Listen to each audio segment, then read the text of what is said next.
What's the most creative way a parent can ruin their kid's childhood? Every few years, my family would make sure one of us kids would go missing for exactly 47 hours. Long enough for a police report, not long enough for a full investigation. My parents would collect the ransom insurance payout, usually around $50,000. Then miraculously, we'd escape and find our way home. They called it teaching us independence. Really, it was a business model. I watched my brother Daniel do his first fraud at 8 years old. My parents left him at a rest stop 4 states away with a burner phone programmed with one number.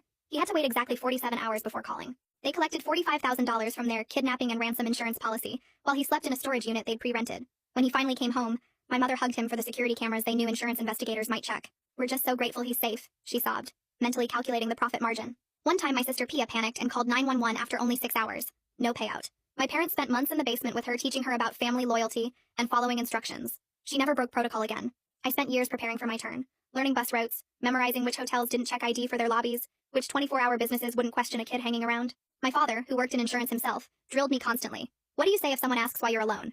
"I'm waiting for my mom. She's in the bathroom." "What if police approach?" "I got separated at the mall.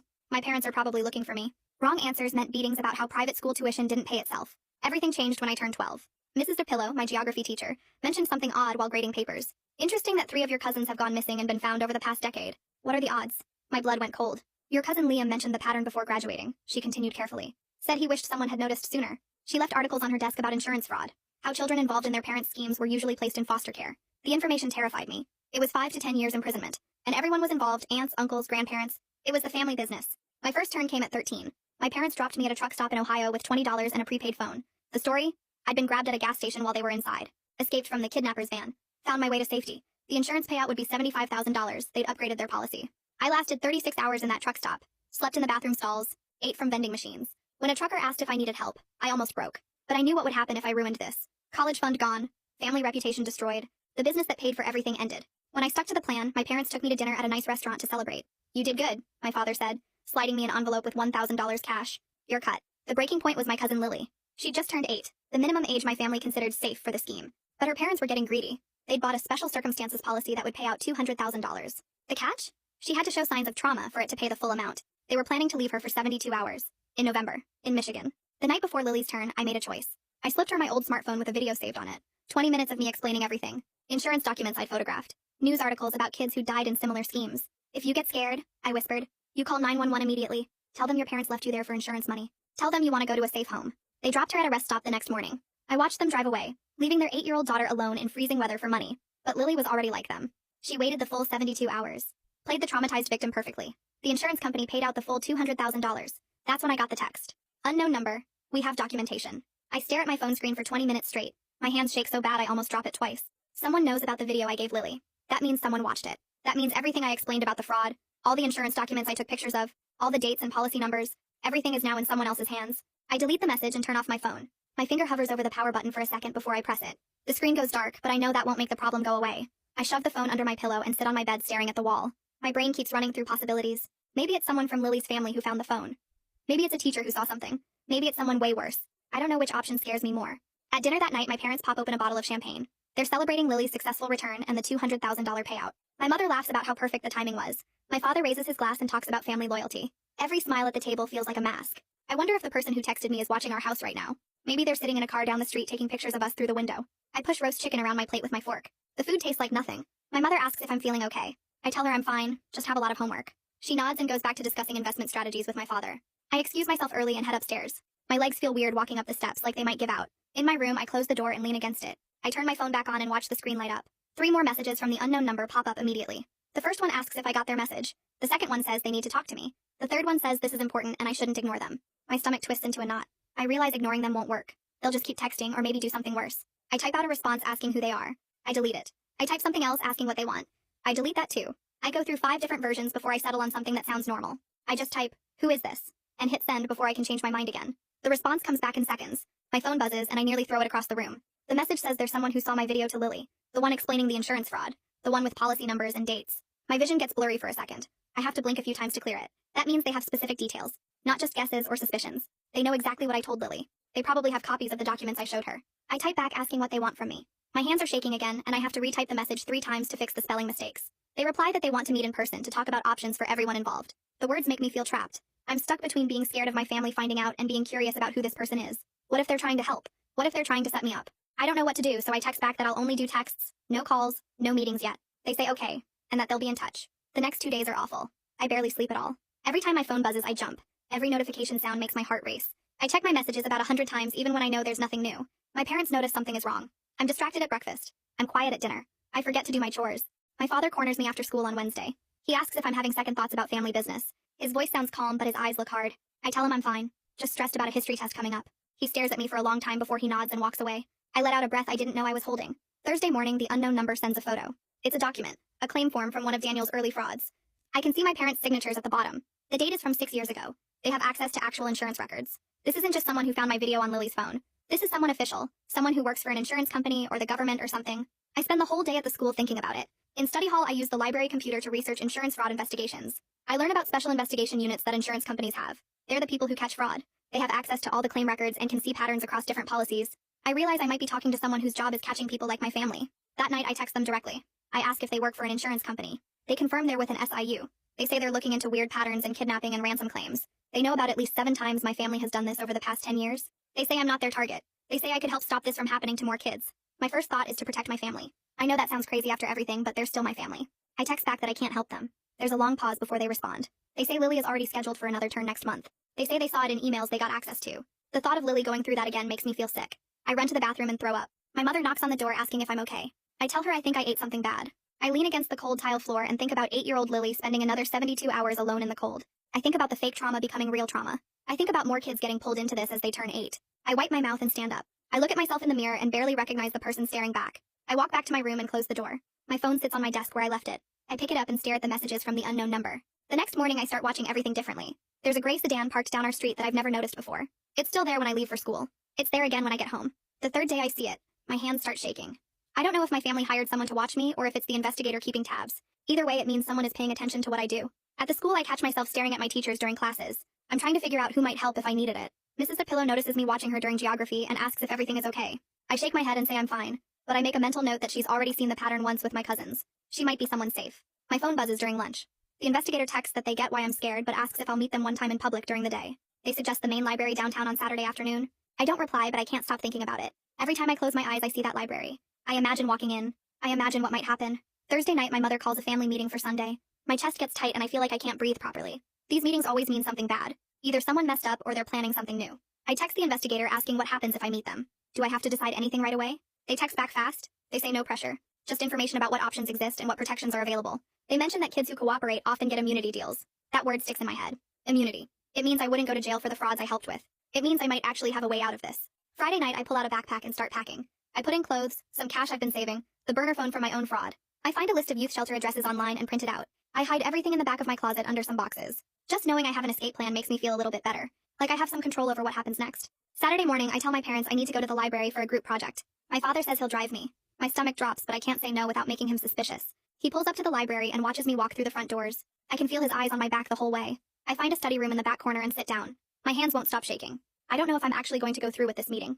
A man walks up to my study room. He's maybe 40 years old wearing a button-up shirt and khakis. He shows me a badge from an insurance company. His name is Stephen Combs and he works for the Special Investigation Unit. He sits down across from me and thanks me for coming. His voice is quiet and calm. He pulls out some papers from a folder. They're printed screenshots from my video to Lily. I can see the exact frames where I'm explaining the insurance fraud scheme. He's seen the whole thing. Every word I said. Every document I showed her. Stephen starts explaining that his unit has been watching weird patterns in kidnapping and ransom policies for 2 years now. My family's claims stood out because of how precise everything was. Always exactly 47 hours.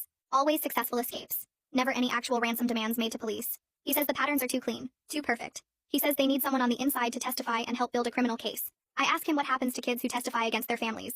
Stephen doesn't lie to me. He says it's complicated. Most kids end up in foster care or with other relatives who weren't involved. He says some families try to get revenge. He can't promise that I'll be completely safe. But he can promise that if we keep doing the frauds, eventually everyone will get caught anyway. And when that happens, the consequences will be way worse than if I cooperate now. Stephen reaches into his messenger bag and pulls out a business card with his name and a phone number printed in plain black text. He slides it across the table to me along with a cheap prepaid phone still in its plastic packaging. He tears open the package and shows me that his number is already programmed as the only contact. He tells me I don't have to decide anything today, but if I want to help, I should document whatever I can safely access. He mentions a detective named Reese Gibson who works the criminal investigation side and might want to talk to me eventually. I take the card and phone and shove them deep into my backpack where nobody will see them. Stephen stands up and says to be careful, and to reach out if I feel unsafe at any point. He walks out of the study room first, and I wait 5 minutes before leaving so we're not seen together. I walk out of the library into the afternoon sun, and everything feels different now. I know what's coming and I know I have a choice to make. The family meeting is tomorrow and I have no idea what they're planning to announce. My father is still sitting in his car in the parking lot waiting for me. I climb in and he asks if my project went well. I tell him it went fine and we drive home in silence. The rest of Saturday drags by in a blur of homework and dinner and pretending everything is normal. I spend most of the evening in my room staring at Steven's business card and turning the prepaid phone over in my hands. The weight of it feels huge even though it's just a cheap plastic rectangle. I hide both items in a box at the back of my closet under some old stuffed animals nobody ever touches. Sunday morning arrives and my mother calls everyone to the dining room for the family meeting. My parents sit at the head of the table looking pleased about something. My father announces they bought a new insurance policy with better coverage and a higher payout. $100,000 for a successful recovery. Everyone around the table starts clapping like this is good news. My mother explains they're planning my next turn for winter break, which gives me 3 months to prepare properly. My aunt says this is such a great opportunity, and my uncle jokes about how I'll be able to pay for my first year of college with my cut. Pia smiles at me from across the table and Daniel nods his approval. I sit there feeling sick to my stomach while everyone congratulates me like I just won some kind of award. My father goes over the basic timeline and says we'll start detailed planning in a few weeks. The meeting ends and everyone goes back to their normal Sunday activities like we didn't just plan a crime. That night, I wait until everyone is asleep before pulling out the prepaid phone Steven gave me. My hands shake as I type out a message telling him about the new policy and the winter break timeline. I hit send and then sit there staring at the screen waiting for a response. It comes through within 10 minutes. Steven says this gives us time to build a proper case, but he asks if I'm safe at home. I stare at that question for a long time trying to figure out how to answer it. My family has never physically hurt me beyond the basement punishments for breaking protocol, but I don't feel safe either. I feel trapped and watched and like one wrong move could ruin everything. I text back that I'm okay for now and he responds, telling me to reach out immediately if that changes. I delete the conversation and hide the phone again before trying to sleep. Monday morning, I walk into school feeling exhausted and anxious. During second period, I ask for a hall pass and head to the guidance office. I tell the secretary I need to talk to someone about stress management. She schedules me with Sally Nguyen, who has a free period right now. Sally is younger than most of the other counselors and students say she actually listens instead of just lecturing. I sit down in her small office with its motivational posters and comfortable chairs. Sally asks what's going on, and I carefully explain that I'm worried about a family situation that might not be legal. I don't give her details, but I make it clear that I'm looking for information about my options. Sally leans forward and explains mandatory reporting laws in a gentle but serious voice. She tells me that if I disclose abuse or criminal activity involving minors, she is required by law to report it to authorities. The information makes my chest tight because I'm not ready for that level of intervention yet. But Sally also gives me a list of resources, including anonymous tip lines and youth legal services, where I can get advice without triggering reports. She writes down several phone numbers and website addresses on a piece of paper and hands it to me. She says her door is always open whenever I'm ready to talk more, and that I'm not alone in whatever I'm dealing with. I thank her and leave her office feeling slightly less trapped than before. That week, my father searches my room while I'm at the school, and I know because my hidden bag has been moved slightly from where I left it. Nothing is missing from the bag, which means he was checking to see what I had rather than taking it away. The violation makes me angry in a way I haven't felt before. This is my space, and he has no right to go through my things looking for evidence that I might betray the family. I want to confront him, but I know that would only make things worse. Instead, I move my important items to a new hiding spot behind a loose board in my closet that I discovered years ago. I put the prepaid phone and Steven's card in there along with the cash I've been saving. I use the prepaid phone to text Steven asking what kind of evidence would actually help his investigation. He responds with a detailed list. Insurance documents showing the policies and claims. Family communications about planning the schemes like emails or text messages. Financial records proving the payouts went to my parents. Testimony about how everything was planned and executed. I read through his list and realized that most of these documents are in my father's home office safe. I've seen him open it before and I know the combination because I watched him enter it once when he didn't know I was standing in the hallway. Getting into that safe would be risky, but possible if I had the right opportunity. Wednesday night, my mother leaves for her book club meeting and my father has to work late at the office. That leaves me home alone with Daniel, who is supposed to be watching me even though I'm old enough not to need a babysitter. We order pizza and eat it in front of the television. During a commercial break, I ask my brother if he ever thinks about what we're doing and if it bothers him. Daniel looks uncomfortable and shifts in his seat. He says it's just how our family works and that everyone does it. But his eyes tell a different story. I can see doubt there even if he won't say it out loud. I push a little harder and ask if he ever wanted to tell someone or get help. Daniel goes quiet for a long moment. Then he admits that he tried to tell a teacher once when he was 10 years old. But my father found out somehow, and Daniel spent a week in the basement learning about family loyalty. His voice is flat when he talks about it like he's describing something that happened to someone else. He says he learned that survival means compliance, and that fighting the system only makes things worse. I realize in that moment that my whole family is trapped by fear and learned behavior. The system works because everyone is too scared to break it and too used to it to see how wrong it is. Daniel and I finish our pizza in silence, and I understand that I'm probably the only one who might actually have the courage to end this. The next night, I wait until I hear the shower running upstairs before I move. My mother always takes long showers, at least 20 minutes, and I've been planning this for days. I grab her purse from the kitchen counter and find her key ring buried at the bottom under receipts and gum wrappers. My hands are steady as I pull out the small brass key labeled office in my father's neat handwriting.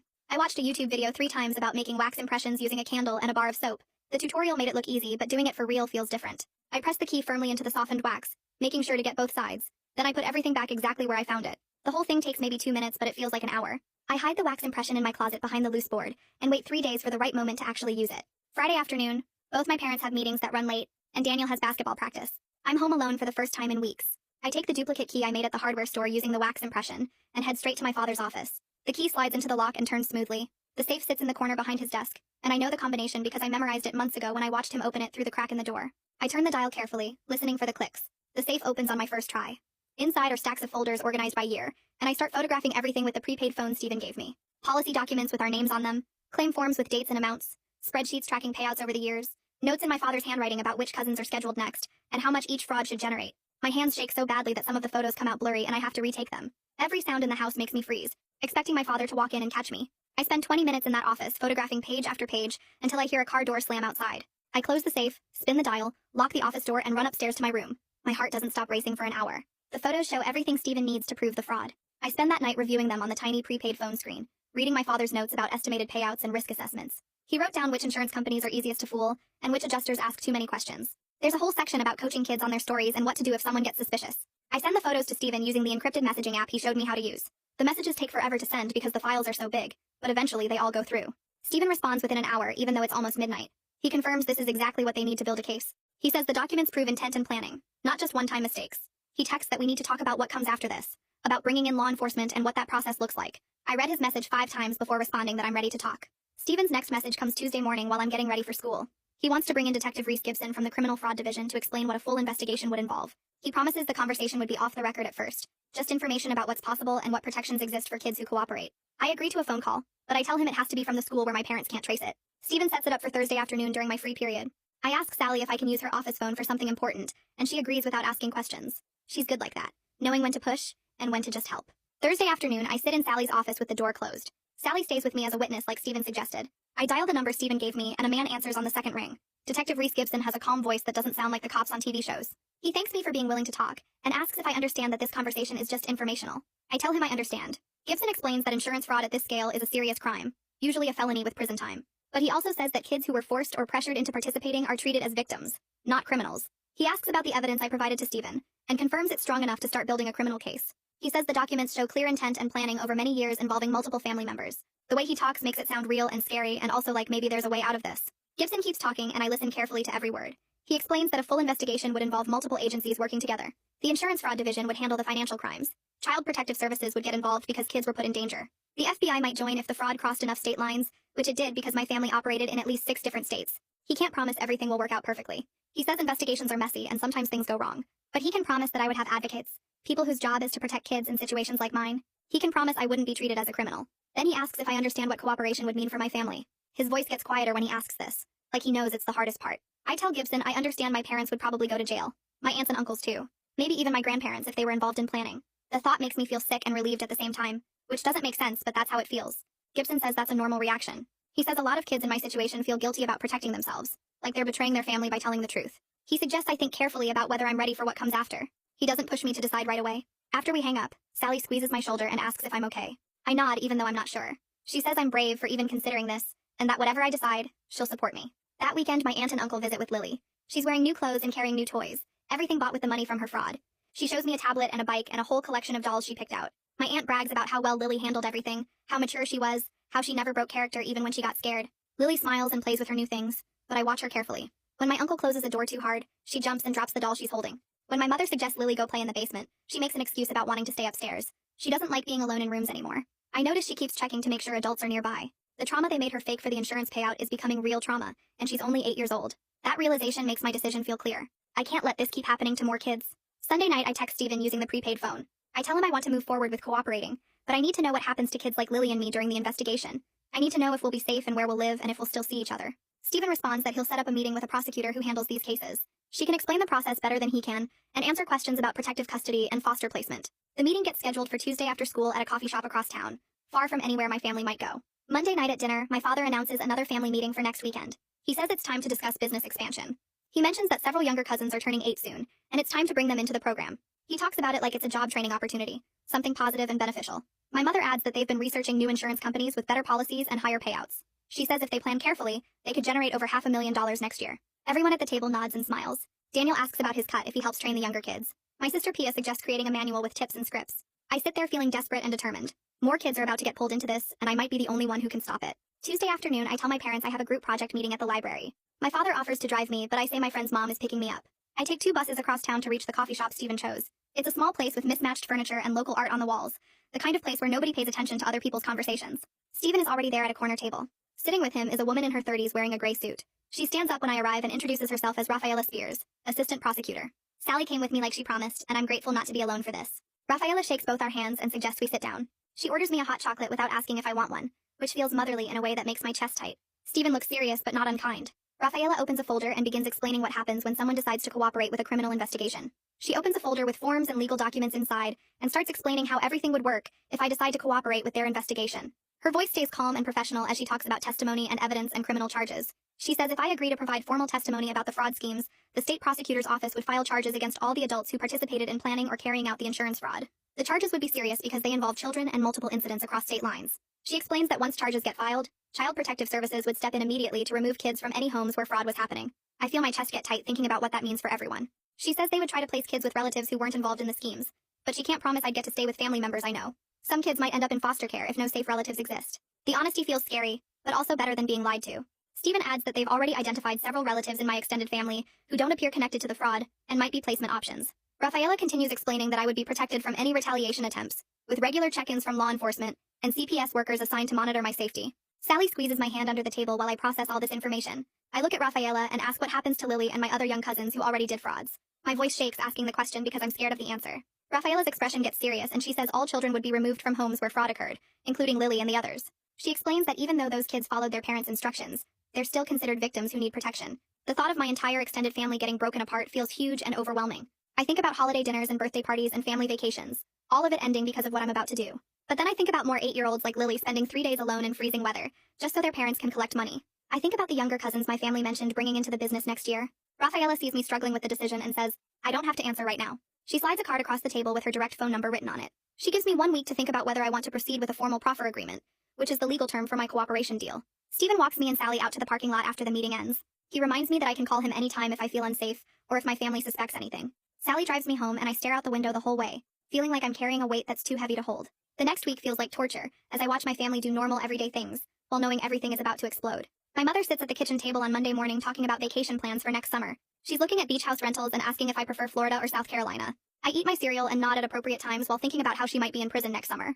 My father helps me with math homework Tuesday night, sitting next to me at the dining room table and explaining fractions in his patient-teacher voice. He points at the problems and shows me shortcuts for solving them. I want to scream that he taught me shortcuts for insurance fraud, the same way he's teaching me shortcuts for math. I feel like I'm living in 2 different realities that exist in the same space. One reality is the normal family life with homework help and vacation planning and regular dinners together. The other reality is the truth underneath, where everything is built on crime and lies and using kids for money. My brain can't figure out how to hold both realities at the same time. I keep catching myself almost forgetting about the decision I have to make, getting pulled into the comfortable routine of family life. Then I remember what's real and what's fake and I feel sick all over again. Wednesday after geography class, Mrs. Pillow asks me to stay behind while other students file out to the hallway. She closes the classroom door and sits on the edge of her desk looking at me with concerned eyes. She says she's noticed I seem really stressed lately, and wanted to check if everything is okay.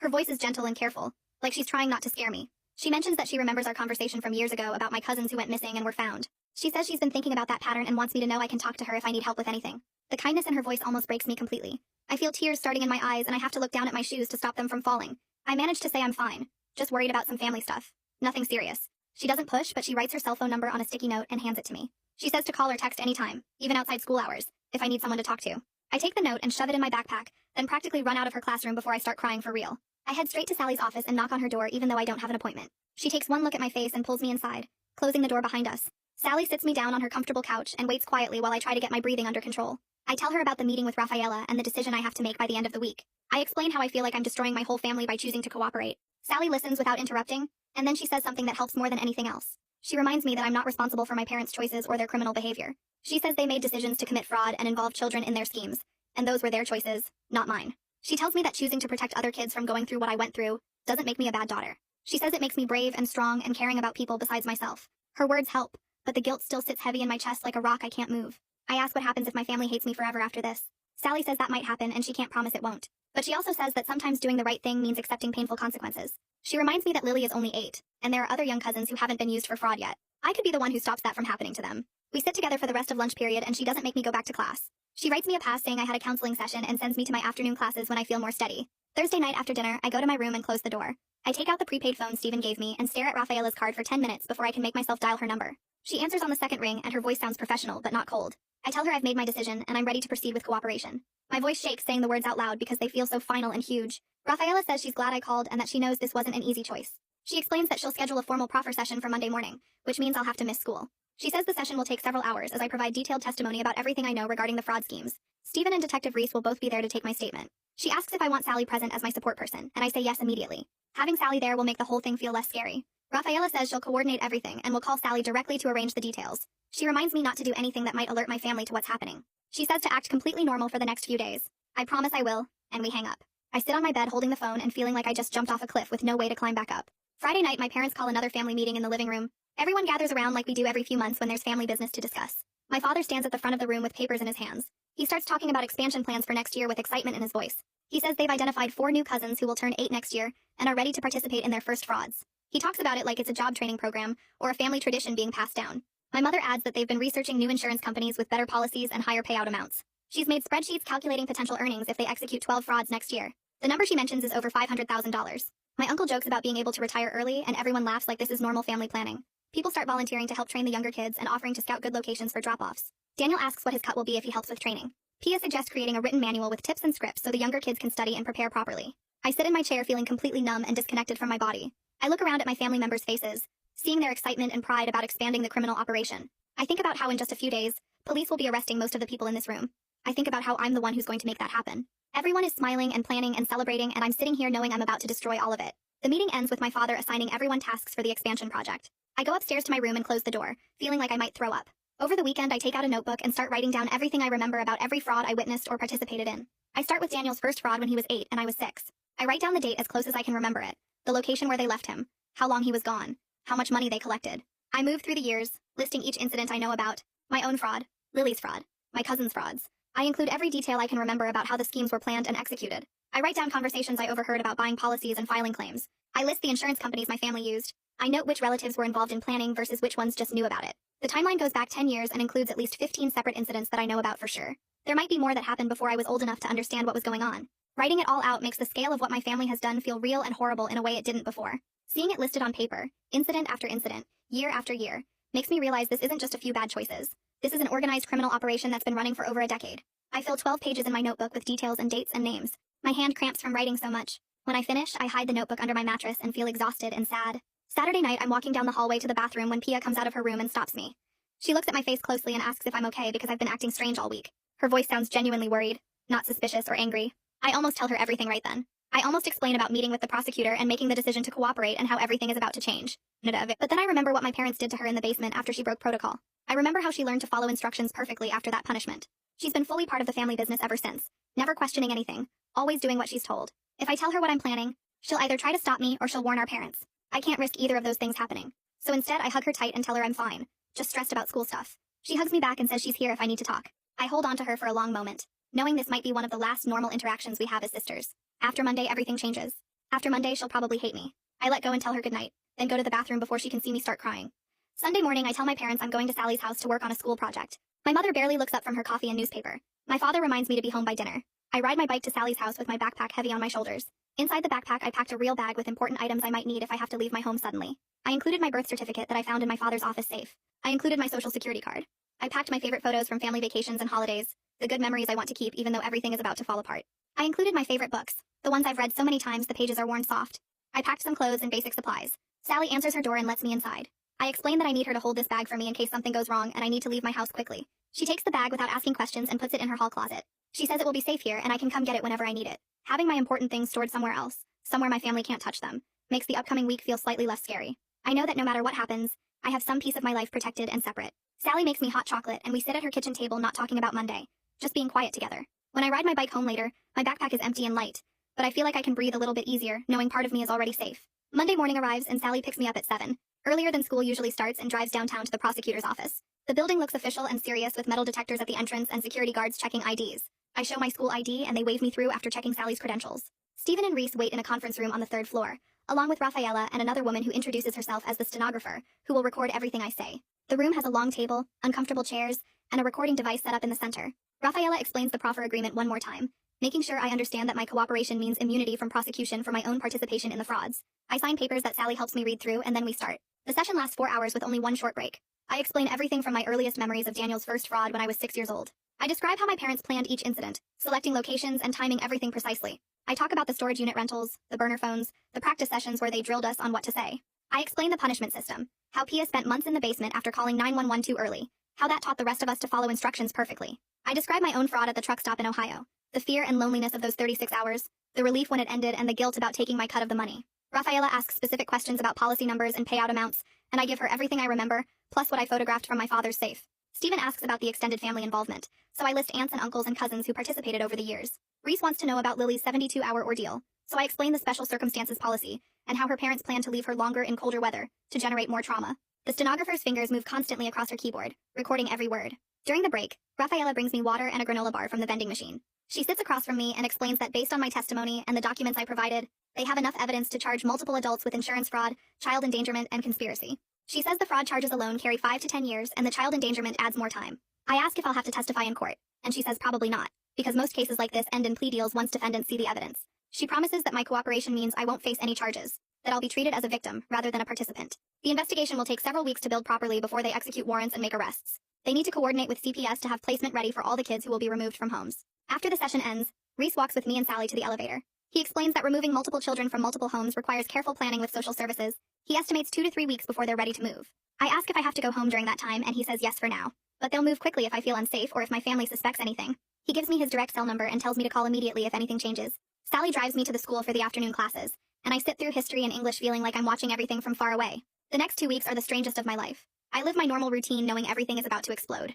My parents discuss plans for my winter fraud, talking about which truck stops have good security cameras nearby for the fake abduction story. My mother shows me weather forecasts for different locations, trying to pick somewhere cold enough to seem dangerous, but not actually deadly. Pia does her homework at the kitchen table and Daniel practices basketball in the driveway. My extended family text in the group chat about Thanksgiving plans and Christmas shopping.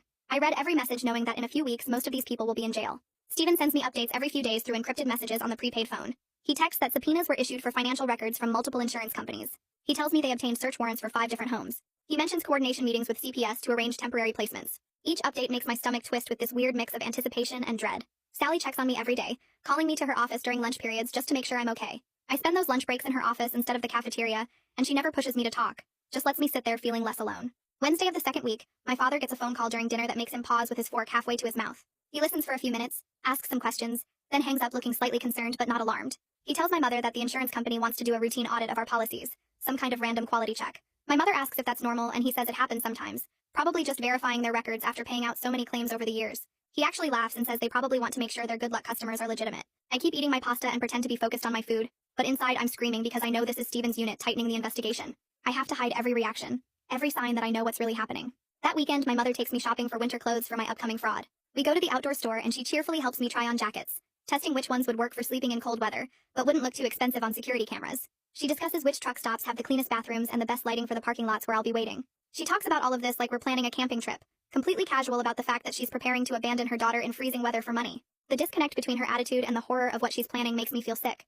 I try on a blue jacket and she approves it, saying it will show up well on camera footage. Monday morning of the third week, Sally calls me out of first period math class. I walk to her office and find Stephen waiting there with her. He looks serious and tells me that warrants will be executed Wednesday morning at 6 a.m. across all family homes at the same time. CPS will take custody of all minors, which means me, Daniel, Pia, Lily, and 4 younger cousins. He says I need to be prepared to leave my house with only what I can carry in one bag. He asks if I still have important documents stored at Sally's house, and I confirm that I do. He tells me that CPS workers will arrive at my house with police officers, that my parents will be arrested immediately, and that a social worker will help me pack essentials before taking me to a temporary shelter. I ask what happens to my siblings, and he says they'll go to the same shelter initially, then CPS will work on finding appropriate placements. Tuesday night, I can't sleep. I lie in bed staring at my ceiling, memorizing every detail of my room knowing I might never see it again. I look at the posters on my walls, the books on my shelves, the photos stuck around my mirror, pictures from family vacations to the beach, birthday parties with cake and candles, holiday dinners with everyone smiling, all these normal moments that existed right alongside the crime, all these memories that are real and fake at the same time. Daniel knocks on my door around 10 p.m. to say goodnight, something he rarely does anymore. I get up and hug him longer than usual, holding on tight while he asks if I'm okay. I tell him I love him and he says he loves me too, looking confused by my intensity. I wonder how he'll react Wednesday morning when police break down our door. I wonder if he'll figure out that I'm the one who reported everything, that I'm the reason our family is about to be destroyed. I let go and watch him walk back to his room, and I know that everything changes tomorrow. Wednesday at 6 a.m. the pounding on the front door jolts me awake even though I've been lying here staring at the ceiling for hours. The voices outside yell about police and search warrants, and I hear my father's feet hitting the stairs as he runs down in his pajamas. My mother starts screaming questions from their bedroom, her voice high and panicked in a way I've never heard before. I stay in my bed like Stephen told me to do, pulling my blanket up to my chin and waiting for the CPS worker who's supposed to come get me. The sounds downstairs get louder with more voices and heavy footsteps, and I hear my father demanding to see paperwork while my mother keeps asking what's happening. A woman's voice cuts through the chaos saying something about multiple residences and coordinated warrants, and that's when I know they're hitting everyone at the same time. I hear Pia's door open and Daniel asking what's going on, and part of me wants to run out and warn them, but I know that would ruin everything. The footsteps come up the stairs and I hear officers clearing rooms, their voices professional and firm as they move through the house. My door opens and a woman in her 30s steps in with a female police officer behind her, and she introduces herself as Sylvia Contreras from Child Protective Services. She sits on the edge of my bed and explains in a gentle voice that I'm being placed in protective custody for my safety, and that she's here to help me pack some things before we leave. I nod because my throat feels too tight to speak, and she asks if I have a bag ready. I point to my closet where I stashed a duffel bag yesterday, and she helps me add some clothes and personal items while the officer stands by the door. Sylvia asks about homework and school supplies, and I grab my backpack with textbooks and notebooks, moving on autopilot while my brain tries to process that this is actually happening. We walk down the hallway past Pia's room where another CPS worker is helping her pack, and I see the confusion and fear on my sister's face as she watches me go by. The stairs feel like they take forever to descend, each step bringing me closer to the living room where I can hear my parents' voices. When we reach the bottom, I see my father and mother both in handcuffs with officers standing beside them, and the room is full of people in uniforms and suits going through drawers and cabinets. My mother is crying and demanding to know where they're taking us, and my father's face is red with anger as he argues about lawyers and rights. Sylvia guides me toward the front door with her hand on my shoulder, and that's when my father's eyes lock onto mine across the room. I watch his expression change from anger to confusion to sudden understanding, and his mouth opens slightly as he realizes what I've done. He knows I'm the one who reported everything, that I'm the reason police are in our house taking his children away. The look on his face makes me feel sick and relieved at the same time, and I have to look away as Sylvia leads me outside to her car. The morning air is cold and I can see other CPS vehicles parked along the street, and I wonder if my aunts and uncles are being arrested right now too. Sylvia opens the back door of her sedan and I climb in, setting my bags on the seat beside me while she gets in front. As we pull away from my house, I look back and see Daniel being escorted out by another worker, and the last thing I see is my mother's face in the window watching us leave. The drive to the shelter takes about 20 minutes through early morning traffic, and Sylvia talks to me in a calm voice about what happens next. She explains that the shelter is temporary, that they'll work on finding a more permanent placement soon, and that I'll be safe there with other kids in similar situations. When we arrive, the building looks like an old school that's been converted into housing, with brick walls and small windows and a chain link fence around the property. Sylvia walks me inside where a staff member checks us in, and then we go down a hallway to a large room with several beds and lockers. Two younger kids are already sitting on beds near the window, and when they turn around, I recognize them as my cousins from my uncle's family. Before I can process that, another door opens and Lily runs across the room toward me, her face streaked with tears. I drop my bags and catch her as she crashes into me, her small body shaking as she sobs into my shoulder. I hold her tight while Sylvia explains that we're all safe now, that our parents can't hurt us anymore, and that everything is going to be okay. The shelter feels nothing like home with its plain white walls and industrial furniture, and the smell of cleaning products and the reality of what I've done starts sinking in for real. I'm not going back to my room with my posters and my books, not eating dinner at our kitchen table, not sleeping in my own bed tonight. This institutional space with its hard floors and fluorescent lights is my life now, and I have no idea what comes next. Over the next few days, I meet with so many people that their faces start to blur together. Rafaela comes with Reese and a lawyer named Daniel Simmons, who explains that he's been assigned to represent my interests in the CPS case. They sit with me in a small conference room at the shelter and lay out what happened during the raids. My parents and 6 other adult relatives were arrested and charged with multiple counts of insurance fraud, child endangerment, and conspiracy. The evidence I provided was crucial for getting the warrants and the searches turned up even more documentation that my father kept in his home office safe. Financial records showing payouts over 10 years, detailed plans for future frauds, even notes about which kids were scheduled next. Rafaela explains that the prosecutor's office is building cases against all the adults involved, and that my cooperation means I won't face any charges for my own participation. Daniel asks how I'm holding up and if I feel safe at the shelter, and I tell him I'm okay, even though I don't really know if that's true. Reese mentions that my siblings are at the same shelter and that Daniel has been asking about me, but I'm not ready to face him yet. On Friday morning, a staff member tells me I have a therapy appointment, and I follow her to a small office where a woman in her 40s is waiting. She introduces herself as Dr. Lisa Park, and explains that she specializes in working with kids from criminal families. We sit in comfortable chairs and she asks me to tell her how I'm feeling about everything that's happened. I try to explain the weird mix of guilt and relief, how part of me feels like I destroyed my family while another part knows I stopped something terrible from continuing. Dr. DePark nods like she understands and tells me that feeling both things at once is completely normal. She says recovery is going to take time, that there's no quick fix for processing what I've been through, but that I took the first step by choosing to protect other kids instead of protecting the fraud. She gives me some techniques for managing anxiety, and we schedule another session for next week, and when I leave her office, I feel slightly less broken than before. 2 weeks after the arrests, Sylvia comes to tell me they've found a foster placement for me. The family lives across town from my old neighborhood in a quiet street with small houses and trees lining the sidewalk. Tom and Jennifer Patterson are in their 40s with experience fostering teenagers, and when Sylvia drives me to meet them, they seem genuinely kind. Jennifer shows me to a bedroom that's mine alone, with a real bed and a desk and curtains on the windows, and she tells me I can decorate it however I want. Tom explains their house rules, which are pretty basic, and they both emphasize that they want to give me space to process everything, while also being available if I need support. That weekend, they take me shopping for school supplies and clothes, and Jennifer helps me pick out some posters and decorations for my room. Starting at a new school on Monday feels overwhelming, but Sally coordinated the records transfer and made sure my teachers know I'm dealing with a difficult situation. Nobody at this school knows my story or my family's crimes, and I'm grateful for the chance to just be a regular student. The first few weeks are hard as I adjust to new routines and try to figure out who I am outside of my family's fraud scheme. Rafaela updates me monthly about the legal cases, usually calling on weekends when I'm at the Pattersons' house. She tells me that my parents decided to take plea deals instead of going to trial, probably because the evidence against them was overwhelming. My father got 8 years and my mother got 7, and the other relatives received similar sentences ranging from 5 to 10 years depending on their involvement. The insurance companies are working on recovering money, but a lot of it was already spent, so they'll probably only get back a fraction of what was stolen. Lily and my younger cousins were placed with relatives who weren't involved in the fraud, aunts and uncles who lived in different states and didn't know what was happening. Rafaela says they're all doing okay and getting therapy and that Lily asks about me sometimes. 6 months later, I'm settling into something that almost feels like a normal life. I see Dr. Park twice a week and we work through the complicated feelings about my family and what I did. I still feel guilty sometimes when I think about my parents in prison or my siblings scattered across different placements, but I also sleep better knowing that no more kids will be forced into fraud schemes. The Pattersons are helping me plan for high school next year, and Jennifer took me to visit a few schools so I can decide where I want to apply. Sally checks in with me regularly and has become someone I trust, and she tells me she's proud of how far I've come. I'm starting to believe that I can have a normal life, that I don't have to repeat the cycle my family trapped me in. I'll never forget where I came from or what my parents did, but I'm learning that I can choose a different path. The fraud scheme that defined my childhood doesn't have to define my future, and maybe someday I'll be able to help other kids who are trapped the way I was.